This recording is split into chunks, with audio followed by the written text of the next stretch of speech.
آج کے اس نشست میں ہم نے یہ عرض کرنا ہے کہ ہم رمضان کا استقبال کیسے کریں۔ جب کسی کے ہاں کوئی مہمان آتا ہے تو مہمان کے مرتبے کو دیکھ کر اس کے لیے استقبال، اس کے آنے کے لیے تیاری کی جاتی ہے۔ عام مہمان ہے، روز آتا ہے تو اس کے لیے اتنی خاص تیاری نہیں ہوتی۔ مہینہ دو مہینے میں ایک دفعہ آتا ہے تو اس کے لیے کسی قدر تکلف کیا جاتا ہے، اور جو مہمان سال میں ایک دفعہ آئے اس کے لیے تو دل اور آنکھیں فرش پر رکھی جاتی ہیں۔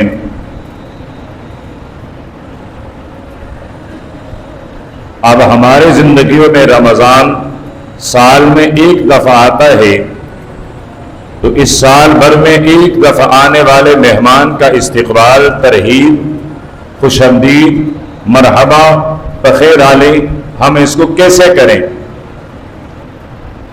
تو رمضان سے پہلے رمضان کے لیے اپنے آپ کو تیار کرنا ہے۔ سب سے پہلے کہ رمضان سے پہلے ہم فرائض کی پابندی کریں۔ زکوٰۃ فرض ہیں، اس کی پابندی کریں۔ حج فرض ہیں، اس کی ادائیگی میں جلدی کریں۔ نمازیں فرض ہیں، سال بھر 5 نمازیں ہر روز پابندی کے ساتھ ادا کیے جائیں۔ والدین کے حقوق لازم ہیں، ان کو ادا کیے جائیں۔ اولاد کے حق لازم ہیں، ان کو ادا کیے جائیں۔ پڑوسی کے حقوق ادا کیے جائیں۔ غرض ہمارے ذمہ جو چیزیں لازم ہیں ان چیزوں کو مکمل کر دیا جائے۔ حافظ الحدیث حضرت ابو ہریرہ رضی اللہ تعالیٰ عنہ فرماتے ہیں، حضرت ابو ہریرہ میرے پیغمبر کا وہ صحابی ہیں جس نے میرے پیغمبر سے سب سے زیادہ حدیثیں سنی ہیں۔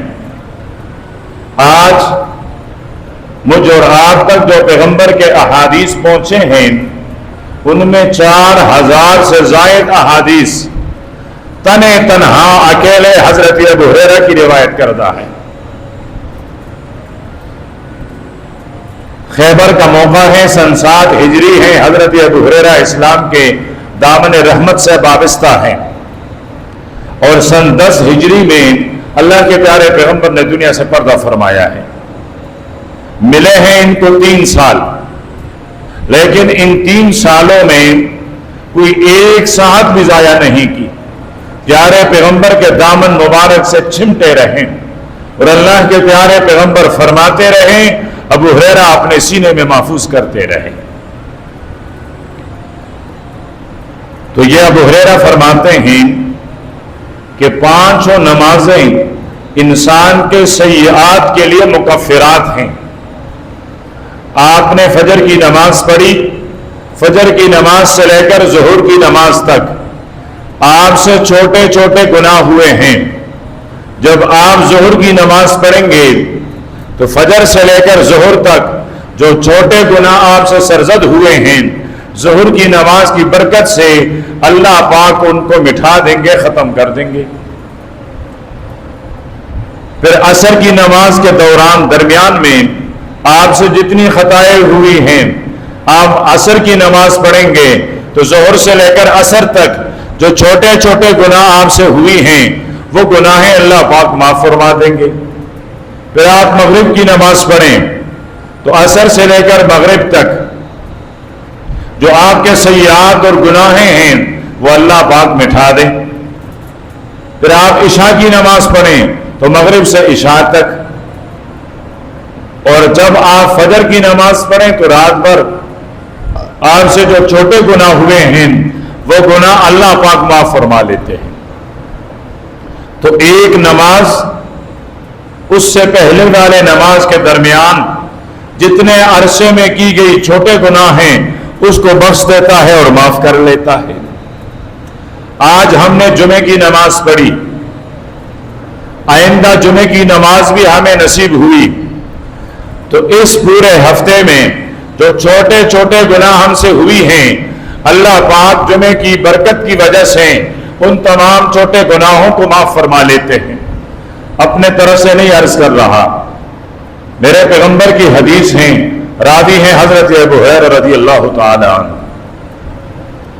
تیسرے نمبر پر ارشاد فرمایا، جب کوئی مومن ایک رمضان کے روزے رکھ لیتے ہیں، اس کے بعد وہ 11 مہینوں میں جتنے گناہ ان سے ہوئے، چھوٹے چھوٹے گناہ، میں بار بار عرض کر رہا ہوں چھوٹے گناہ، اس لیے کہ بڑے گناہ کے لیے توبہ ضروری ہے، اور توبے کی پھر شرائط ہیں کہ ان شرائط کے ساتھ توبہ کیا جائے تو اللہ پاک بڑے گناہوں کو بھی بخش دیتا ہے۔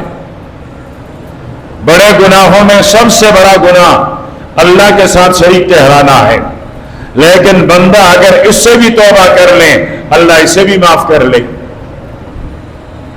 تو فرمایا کہ ایک رمضان سے لے کر دوسرے رمضان تک اس مسلمان بندے نے جو چھوٹے چھوٹے گناہ کیے ہیں، جب اگلے رمضان کا روزہ آتا ہے اور یہ رمضان کے روزے رکھ لیتا ہے، اللہ پاک سال بھر کے گناہوں کو بخش دیتا ہے۔ اور رمضان کا معنی بھی ہے صاف کرنے والا، جلانے والا۔ تو رمضان میرے اور آپ کے گناہوں کو جلا دیتا ہے، ختم کر لیتا ہے۔ اب رمضان کے لیے رمضان کی تیاری، ایک صورت تو یہ ہے کہ رمضان سے پہلے فرائض کا اہتمام کریں، تو رمضان میں بھی آپ کو فرائض کی توفیق ملتی رہے گی۔ دوسرے نمبر پر آپ پر اگر کسی کا مالی حق ہے، کسی کا مال آپ پر واجب ہے، لازم ہے، آپ نے کسی کا کوئی چیز چرایا ہے، غصب کیا ہے، کسی کا قرض ہے، کسی کی امانت میں خیانت کی ہے، ان تمام کی تلافی کر لیں۔ قرض ہے تو وہ قرض ادا کر لیں، امانت میں خیانت کی ہے تو یا تو اسے معاف کروا دیں، یا وہ خیانت آپ نے جتنی کی ہے وہ اسے واپس کر دے۔ آپ نے جس کے مال پر قبضہ کیا ہوا ہے، غصب کیا ہوا ہے، وہ مال اسے واپس کر لیں۔ آپ نے کسی کی چوری کی ہے، چوری کی ہوئی چیز یا اس کا بدل اور قیمت واپس کر لیں۔ غرض جو مالی چیز آپ پر واجب ہے اس کی تلافی کر لیں۔ اور یہ بہت اہمیت حامل مسئلہ ہے، اس لیے کہ رب اپنا حق تو معاف کرتا ہے، لیکن یہ بندوں کے حقوق ہیں، یہ حقوق العباد ہیں، اور حقوق العباد جب تک بندہ معاف نہ کریں تب تک بندوں کا رب بھی معاف نہیں کرتا۔ تو بندوں سے اپنا حق معاف کروائیں۔ آپ نے کسی کی غیبت کی ہے، اسے معافی مانگ لیں۔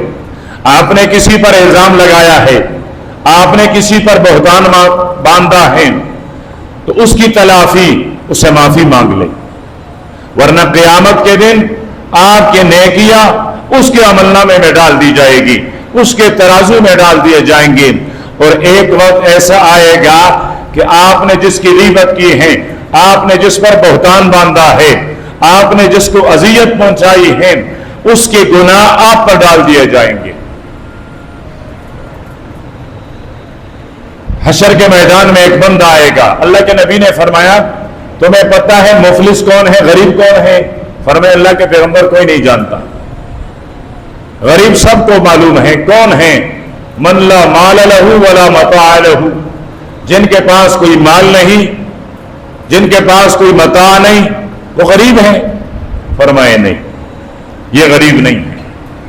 مفلس وہ ہیں، حشر کے میدان میں آیا، 60 سال روزے رکھے ہیں، 60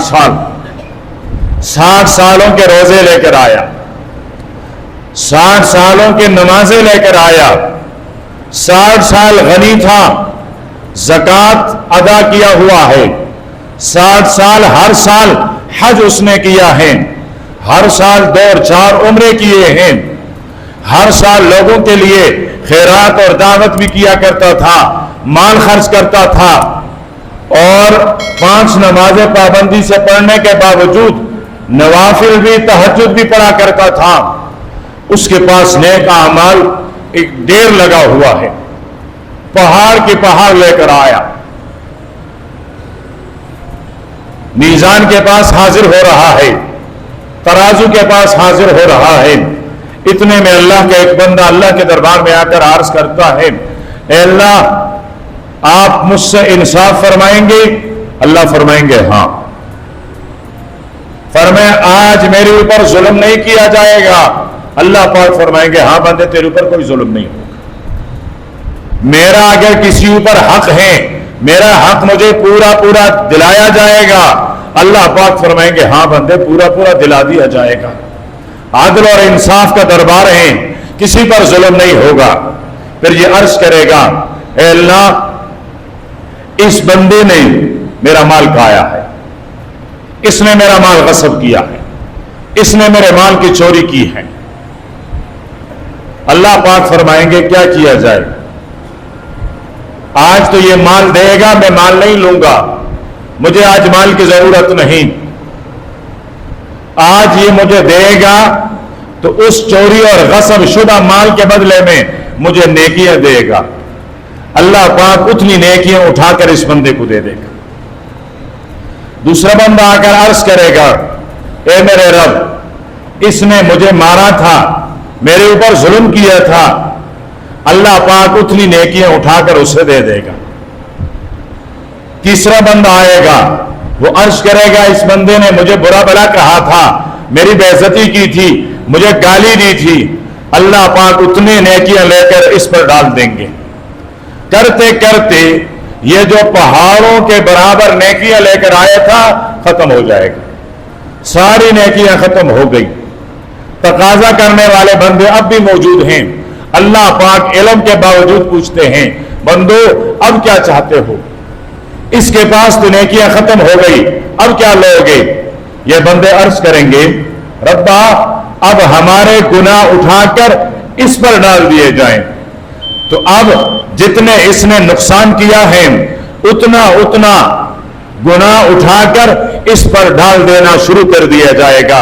اللہ کے پیارے پیغمبر نے 1450 سال پہلے مسجد نبوی کے صحن میں صحابہ کرام کے جرمت میں ارشاد فرمایا، یہ مفلس ہے، یہ غریب ہے۔ اللہ پاک ہمیں قیامت کے دن کے افلاس اور مفلسی اور غربت سے بچائیں، اور اس سے بچنے کے لیے رمضان کا مہینہ آ رہا ہے۔ اگر ہم غربت سے بچنا چاہیں، دین کے اعتبار سے، مال ثواب کے اعتبار سے، اجر کے اعتبار سے مالدار بننا چاہیں تو رمضان کا احترام کریں۔ تو رمضان سے پہلے ہم حق والوں کے حق ادا کریں۔ رمضان سے پہلے جو ہمارے قریبی رشتہ دار ہیں، ان سے ہمارے رشتے ٹوٹے ہوئے ہیں، ان سے اپنے رشتے توڑنے کے بجائے جوڑ دیں۔ چچا ہے، ماموں ہیں، خالہ ہیں، پھوپھی ہیں، ان کی اولادیں ہیں، ان سے ہمارا رشتہ ہم نے کسی معمولی اگلی بار رمضان آ رہا ہے، رمضان کے لیے اپنے دل کو صاف کر لیں، رمضان کے لیے اپنے دل کو صاف کر لیں۔ اللہ کے پیارے پیغمبر نے ارشاد فرمایا، جسم کے اندر چھوٹا سا ٹکڑا ہے، اگر وہ فاسد تو سارا جسم فاسد، اور اگر وہ درست تو سارا جسم درست۔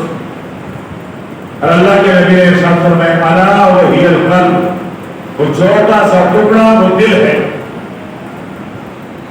جہاں اللہ پاک کی محبت بستی ہے، یا اللہ پاک کی جلال بستی ہے، جہاں اللہ کے پیارے پیغمبر کی محبت بستی ہے، تو اپنے دل کو صاف ستھرا بنا لیں، پاکیزہ بنا لیں، نفرتیں ختم کر لیں، کینہ ختم کر لیں، بغض ختم کر لیں، جتنی باطن کی بیماریاں ہیں وہ تمام سے توبہ کر کے اپنے دل کو بالکل صاف شفاف آئینے کی طرح، موتی کی طرح بنا لیں، چمکدار بنا لیں، تاکہ رمضان کی لبانیت، تاکہ رمضان کی کرنیں، رمضان کی رونقیں وہ آپ کے دل میں بسیرا کر لیں، وہ آپ کے دل میں گھر بنا لیں تو تب جا کر آپ کا رمضان بھی نورانی ہوگا، آپ کے رمضان کے اندر کیے ہوئے اعمال وہ بھی نورانی ہوں گے۔ اگلی بات میں اس کی طرف اشارہ کروں گا اور تفصیل اس کی کل ہوگی انشاءاللہ، کہ رمضان سے پہلے رمضان کے لیے اور عید کے لیے آپ کی جتنی ضروری خریداری ہیں وہ اب رمضان سے پہلے کر لیں۔ رمضان کے لیے، عید کے لیے جتنی ضروری خریداری ہیں، خواہشات سے بچیں۔ ایک تو ویسے بھی مہنگائی اور ایک ہم اپنے خواہشات کے غلام بنے ہوئے ہیں، خواہشات سے بچیے، سادگی کے لیے آئے، سادہ زندگی گزارنے پر آئے، راحت پائیں گے۔ ہماری بہت سارے مسائل اور پریشانیاں وہ ہماری تکلفات کی وجہ سے ہیں، بہت ساری چیزیں ہماری ضرورت نہیں ہیں، وہ ہماری خواہشیں ہیں، اس لیے ہم پریشان ہیں۔ اور ضروریات کی کفالت خالق ارض و سما نے اٹھائی ہے، خلاق عالم نے اٹھائی ہے، وہ رزاق ہیں، خالق ہیں، اس نے اپنے ذمہ لیا ہے۔ وما من دابۃ فی الارض الا علی اللہ رزقها، لیکن خواہشات اس کا ذمہ اللہ نے نہیں اٹھایا، وہ میرے اور آپ کے حوالے کیے ہیں۔ تو خواہشات سے بچ کر سادی زندگی، رمضان عید کے لیے جتنی آپ کی خریداری ہیں وہ رمضان سے پہلے کر لیں۔ کیوں؟ تاکہ رمضان میں آپ اپنے رمضان اور روزوں کی برکات کو رمضان میں ضائع نہ کر لیں، بازار کی نحوستوں سے بچیں۔ اللہ کے پیارے پیغمبر نے ارشاد فرمایا، احب البلاد الی اللہ مساجدھا، اللہ پاک کو آبادیوں میں سب سے زیادہ محبوب آبادی وہ اللہ اپنا گھر مسجد ہے۔ ابغض البلاد الی اللہ اسواقھا، اور اللہ پاک کے ہاں سب سے بری چیزیں جس پر اللہ پاک کی غضب ہے فرمایا وہ اسواق اور بازاریں ہیں۔ اللہ کے پیارے پیغمبر نے ارشاد فرمایا، جو صبح صبح بازار جاتا ہے، پہلے بازار جاتا ہے، فرمایا اس کے ہاتھ میں شیطان کا جھنڈا ہوتا ہے، وہ شیطان کا جھنڈا اٹھا کر جا رہا ہو۔ جو بازار میں سب سے آخر میں نکلتا ہے، فرمایا اس کے ہاتھ میں بھی شیطان کا جھنڈا ہوتا ہے، وہ شیطان کا جھنڈا لے کر اپنی آبادی اور گھر کی طرف آ رہا ہوتا ہے۔ تو کوشش یہ کریں عام زندگی میں بھی بازاروں میں ہمارا چلنا پھرنا صرف ضرورت کی خاطر کم سے کم ہو، کم ترین ہو، اور رمضان میں تو بالکل نہ، رمضان میں بالکل نہ۔ اور آپ ایک دفعہ آزما لیں، بڑی راحت سے گزرتی ہے رمضان، بڑی راحت سے گزرتی ہے۔ میں کئی سالوں سے آزما رہا ہوں، میں رمضان میں کہیں نہیں جاتا۔ اس سے پہلے رمضان المبارک کے راتوں میں خطوں میں جایا کرتا تھا، اس دفعہ شاید اس میں بھی نہ جا سکتا، بیماری کے خاطر، عذر کی خاطر شاید اس دفعہ ان میں بھی نہ جا سکتا۔ یہ ابھی جتنا میں نے بولا ڈاکٹر نے منع کیا ہوا، اتنا آپ نہ بولے، اور وہ جتنا مجھے پابند کرتا ہے کم بولے، اتنا بھی زیادہ بولے۔ تو شاید اس دفعہ ان سب سے معذرت کروں کہ آپ خود دعا کر لیں، آپ کی دعائیں رکھ سکتا، لیکن اس کے علاوہ بازاروں میں کہیں بھی رمضان میں آنا جانا نہیں ہوتا۔ میری زندگی میں جو سب سے بہترین وقت گزرتا ہے وہ رمضان کا مہینہ گزرتا ہے۔ مدرسے کے بچے رمضان کے مہینے میں بہت خوش ہوتے ہیں، بہت خوش ہوتے ہیں، دعا کرتے ہیں کہ ہر مہینہ رمضان کا ہو۔ کیوں؟ نہ مولوی صاحب خود کو سزا دیتا ہے، نہ خود مارتا ہے، نہ استاذوں کو سزا دینا اور مارنا دیتا ہے، بالکل پابندی ہوتی ہے، نہیں مارنا۔ اور خود بھی اللہ کا کرم ہے، رمضان میں مجھے غصہ نہیں آتا، ورنہ چھوٹے تو چھوٹے آپ کی کئی دفعہ کچھ چیزیں دے کر میں کہتا ہوں اگر یہ رمضان کے علاوہ میں کر لیں تو پھر یہ اپنا حشر دیکھ لیں، لیکن شکر ہے وہ رمضان ہوتی ہے۔ تراویح کے اندر یہ 2-3 صفوں کے پیچھے بیٹھے ہوئے ہوتے ہیں، لیٹے ہوئے ہوتے ہیں، باتیں کر رہے ہوتے ہیں، لیکن غصہ نہیں آتا. ہاں دکھ ضرور ہوتا ہے کہ ان سے قیام چلا گیا, ایک رکعت سننے پر ایک کو جتنی نیکیاں ملنی تھی وہ نہیں ملی. یہ درد دل میں ضرور ہوتا ہے, غصہ نہیں ملا. آج ایک مسئلہ بیان کر لیا, دوسرے دن ایک آدمی آیا, وہ فلاں مسئلہ, حالانکہ اس نے کل سنا بھی تھا, پھر آ گئے, جو غصہ نہیں آتا بہتر بتا. 2 دن بعد پھر آتا ہے, وہی مسئلہ پوچھتا ہے, کوئی غصہ نہیں, بہتر بتا. کہ رمضان کی وجہ سے, روزے کی وجہ سے شاید خیال میں نہ آیا ہو, بھول گیا ہوگا. لیکن اگر یہ غیر رمضان میں دوسری دفعہ پوچھے تو پھر تھوڑی سی کلاس دینی پڑتی ہے. اس لیے کہ ایک انسان اور ہزاروں لوگ تھوڑا سا مشکل ہو جاتا ہے پھر زندگی. تو آپ بھی اپنی عادت بنائیں, رمضان سے پہلے رمضان کی تیاری کریں, رمضان میں اپنے مزاج کو بالکل ٹھنڈا کریں, بالکل ٹھنڈا, نہ کسی کو گال گلوچ, نہ بری بات, نہ سب پر ہنستے رہیں, مسکراتے رہیں, اور ہنستے مسکراتے عبادتوں کے ساتھ اپنے رمضان کو گزاریں.